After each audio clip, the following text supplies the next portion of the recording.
ó ní máa kọ́lé mọ́lé a tún ní promotion rẹpẹtẹ ire ire ire o.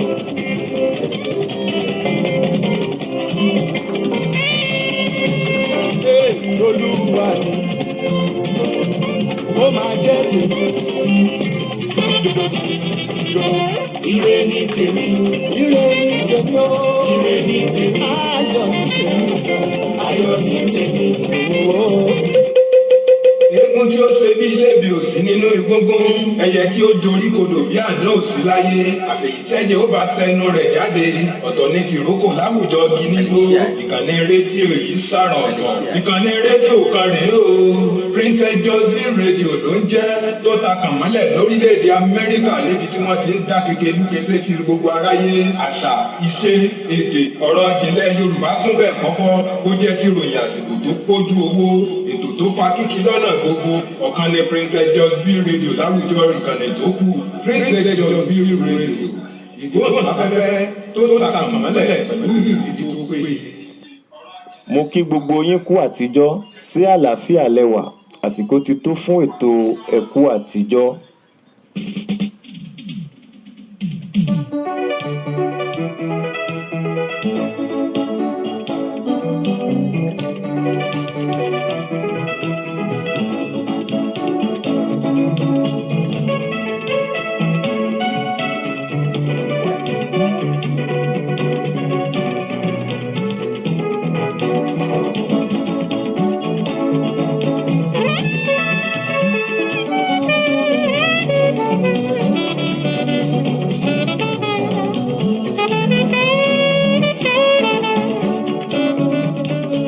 Ẹkú àtijọ́ ṣe dandan ni, ẹkú àtijọ́ ṣe dandan ni, ṣàlàáfíà lẹ́wà gbogbo lè ń kọ́.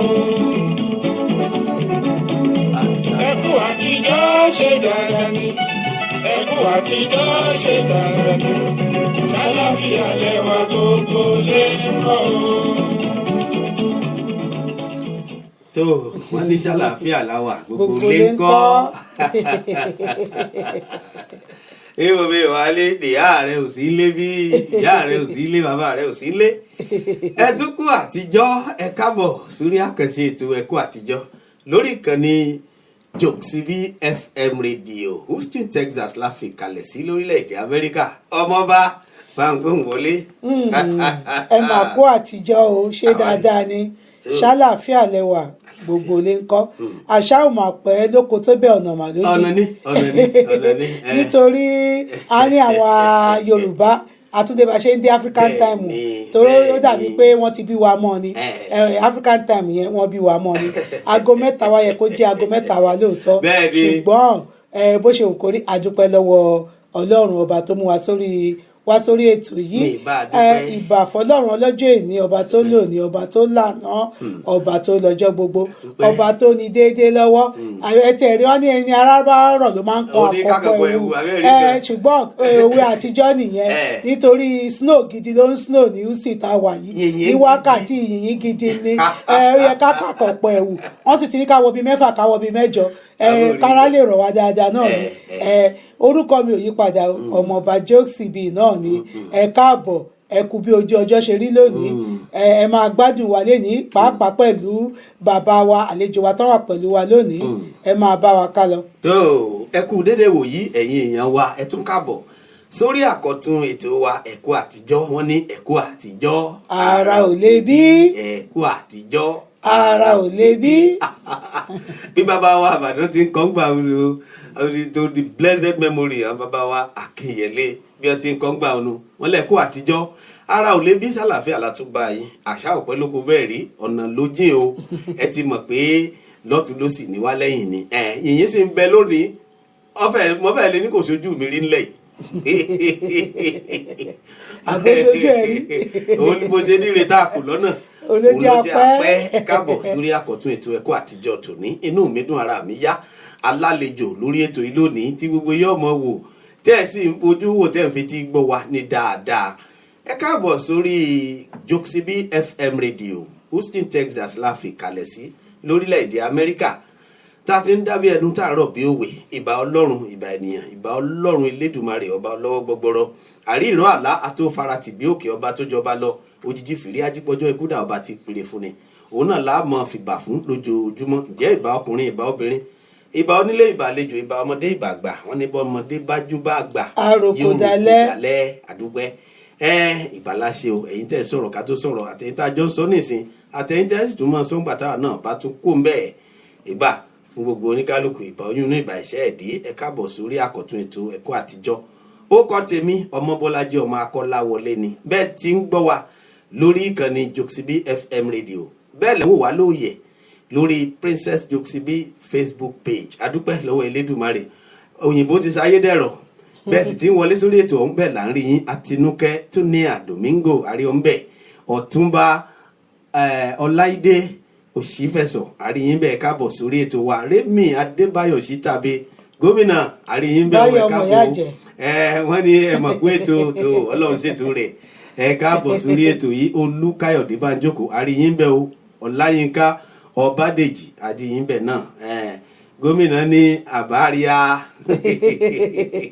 wọ́n tún fi ọkì nítorí kéèkìtì ní tọwọ́tọwọ́ wọn kì í tọwọ́tọwọ́ wọn kémi tàbẹ́kúta òtẹ̀gbàtẹ̀gbà yóò mọ̀ dìgbà ogbó ní bẹ́ẹ̀ tiẹ̀ rí ẹ wà tómi ọláríwájú iye ẹgbà ẹ káàbọ̀ sórí ètò yìí ìyá alágbòjẹ̀dí bẹ́ẹ̀ ni ìjẹ̀dí ni ẹ̀gún palẹ̀mọ́ Ọlátúndé Adésínà àríyìn náà bẹ́ẹ̀ káàbọ̀ sórí ètò yìí ǹjẹ́ alálejò lórí ètò ẹja ṣe pápápápápá bí awọ bàbá sọnà àbí wọn ní káyàgé pépèpé bí awọ bàbá sọnà ó ti dá lágbára Elédùmarè ẹ jẹ́ àkọ́kọ́ fi orin yìí kẹ́ kọ́kọ́ gbọ́ orin yáfẹ yìí wọlé ná ká tó wá máa sọ fún yín bí àlejò wa ti jẹ́ àtàwọn gan náà jẹ́ ń gbé òkè.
ẹ mọ gbádùn rẹ ló bẹ́ẹ̀ ó ṣe é gbọ́n ijó tiẹ̀ wà lára mi bẹ́ẹ̀ tiẹ̀ rí májẹ̀mú tiẹ̀ nu ijó ni májẹ̀mú mi ijó ni májẹ̀mú rẹ bẹ́ẹ̀ tiẹ̀ rí tó ẹ jẹ́ mú àlejò mi wá sí etígbọ̀ yín lẹ́yìn tẹ́ ẹ̀ bá ráyè wò wá lórí fọ́nrán Facebook ó kọ àlejò mi tòní ṣàmú wá lórí ètò ẹ̀kọ́ àtijọ́ tòní àwọn náà ni Prophet Akínlóye Ọlákúnlé Òjó ẹ mọ̀ káàbọ̀ sí orí ètò ẹ̀kọ́ àtijọ́ wa lónìí bàbá wa. Ògo ni fún Ọlọ́run lókè ọ̀run. hallelujah àdúpẹ́ ẹ káàbọ̀ sórí ètò yìí ṣàlàáfíà lẹ́wà. ẹ kú iṣẹ́ Olúwa. tó àwa rèé o Ọlọ́run ń ṣiṣẹ́ rẹ o. ẹ kú yìnyín yìí o. ọ̀gá ẹ̀rí tẹ mú bọ̀. ọwọ́ ẹ̀rọ ni. mo sọ bẹ́ẹ̀ mo ní n ò rí irú ẹ̀rí láti gbèmí náà ti délé àmọ́ ńgbà tí a rí báyìí àti mẹ́ni mu wọlé wá. ìránṣẹ́ Ọlọ́run ọlọ́mú yìí wá. èyí tẹ́ ẹ bá amúbọ̀ lásọ̀dọ̀ Elédùmarè ìrí ayọ̀ sí ní ìlú ayọ̀ dáadáa ní adúpẹ́ lọ́wọ́ Elédùmarè ẹ káàbọ̀ sórí ètò ẹ̀kọ́ àtijọ́ tiwa lónìí fún àǹfààní àwọn èèyàn wa tí wọn ò mọ̀ yín tẹ́lẹ̀ tí wọ́n mọ̀ yín fún ìgbà àkọ́kọ́ ẹ bá wa dá orúkọ yín ní kíkún àti iṣẹ́ ìránṣẹ́ yín láti Nàìjíríà. orúkọ mi ni Ọlákúnlé Òjó ọmọ Akínlóye èyí tá a ti ń bá iṣẹ́ Olúwa bọ̀ nípa àánú rẹ̀ á tó bí 20 ọdún ó lé. 20 something years. ilẹ̀ ta sí. ìjọ yín ní Nàìjíríà ti ń bọ̀. Living Way World Outreach Ministry. Living Way World Outreach Ministry. bẹ́ẹ̀ni. a kọ́kọ́ bẹ̀rẹ̀ ní àdúgbò tí wọ́n ń pè ní nọ́mbà 38 Abudu Street ní Ògùdù ní Ọjọ́ta. Nígbà tó yá máa sún síbí máa sún bí wá sún sí 140 Alhaji Amao Street, Amao down ìyẹn ni gbogbo èèyàn ó mọ̀ dáadáa ní Ọjọ́ta, Amao down ṣùgbọ́n ní nǹkan bí ọdún méjì sẹ́yìn Ọlọ́run fún wa ní àyè tó tún gbòòrò ju Ọjọ́ta yẹn lọ sí Ìkòròdú. àdúpẹ́ Ìkòròdú lẹ wá wà báyìí. Bẹ́ẹ̀ ni. Ọ̀gá nísìnyí tí Ọlọ́run ti pè yín sí ẹnu iṣẹ́ yìí ti ń lọ bí 20 ọdún. Báwo ni pé yín ṣe wáyé? Ṣé ẹlòmíràn ní òun bẹ lórí àwọn èèyàn wa ti ń pè wá lẹ́sẹ̀kẹsẹ̀ ṣe rí ẹ jẹ́ a gbé ìpè yìí. Ẹ mọ̀ kú dédé wòye o èèyàn wa, ẹ kú dédé wòye o. Ọ̀dà bóyá wọn ó tún pè wá padà, ojú òpó wọn ọ̀tọ̀ dáadáa. Mo ń gbọ́ àlàyé yín. Ìbéèrè yẹn. Mo ní ó ti tó bí 20 ọdún nísìnyí tọ́lọ́run ti pè yín. Bẹ́ẹ̀ni. Báwo ló ṣe wáyé? Ẹlòmíràn ní ojú àlá lọ́lọ́run ti bá òun sọ pé kóun bẹ̀rẹ̀ pé ẹlòmíràn ní ọ̀gá tí òun ṣiṣẹ́ lábẹ́rẹ̀ òun ló fún òun ní ìyọ̀ǹda, ẹ̀mí ló ní kóun ó gba ìyọ̀ǹda láti dá wà. Báwo ni ẹ ṣe dẹni tí Ọlọ́run pè? Ẹ ṣe olóòtú, ọ̀rọ̀ ńlá lẹ béèrè. Nígbà tí ó tó ọdún bíi 2 àti àbọ̀ tí mo lò nínú ìyá mi.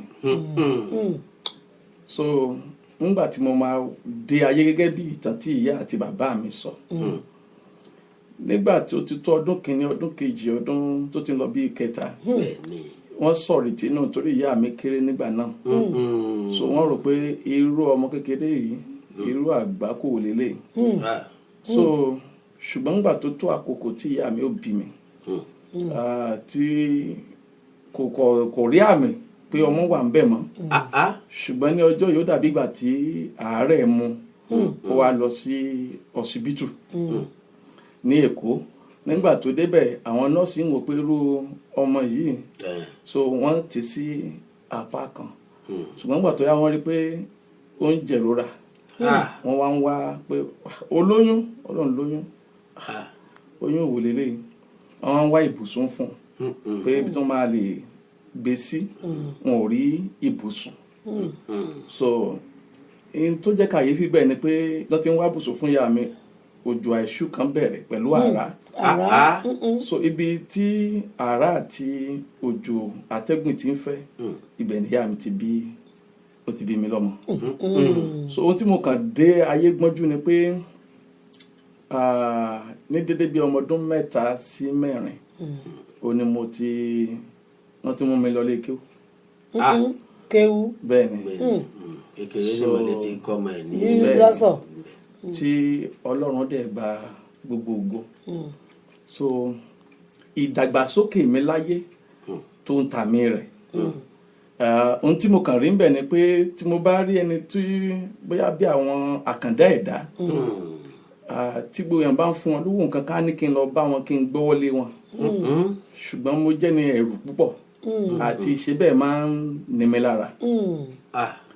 So èyí ni mo bá títí tí mo fi dàgbà. So ní ọjọ́ yìí àwọn kankan bẹ̀rẹ̀ sí ṣẹlẹ̀ nínú ìrìn àjò ayé mi, onírúurú ṣẹlẹ̀. Ní kékeré ni mo ti bẹ̀rẹ̀ okòwò. Gbogbo nǹkan tí mò ń ṣe jẹ́ nǹkan tí mò ń yára ṣe ní ayé. So at the age of bíi 20 mo ti ní iléeṣẹ́ bíi mélòó díẹ̀. So mo dẹ̀ wá ní school. So mo jáde summer school ní ọmọ ọdún 14 sí 15. So between that time sí 20 mo ti ní iléeṣẹ́ kan tá à ń pè ní New Horizon Nigeria Enterprises. So after that mi dá iléeṣẹ́ kan náà pè ní Sadak Nigeria Limited. So mo wá form interior part of it tó ń dé pẹ̀lú decorations. So Sadak Interiors. Yàrá tí mo nígbà yẹn ni mo gbé sí méjì ní Àbẹ̀bí number 3 torí èèyàn tí ò bá ní o gbọ́dọ̀ níbi tó ti ń bọ̀. Bẹ́ẹ̀ni o gbọ́dọ̀ níbi tó ti ń bọ̀. Kan lè kan jí lọ́jọ́ kan ló kan bẹ̀rẹ̀. Ogun bá gbogbo yóò níbi ó ti fà wá. So yàrá yẹn mo pín tí àwọn cousin náà ń bá mi àjọ ń gbénu yàrá yẹn, so wọ́n á pín sí méjì. So mo fi kan sí ọ́fíìsì, mo ń gbé kan. So bí ta ti bẹ̀rẹ̀ wẹ́rẹ́wẹ́rẹ́. So mo ní ìpòrúru àti ti ní owó. So tí Ọlọ́run dẹ̀ ràn mí lọ́wọ́. So before my 30 I have àti ìkà mo ti ń gba iṣẹ́ 1 million 2 million as at that time ṣùgbọ́n nǹkan kan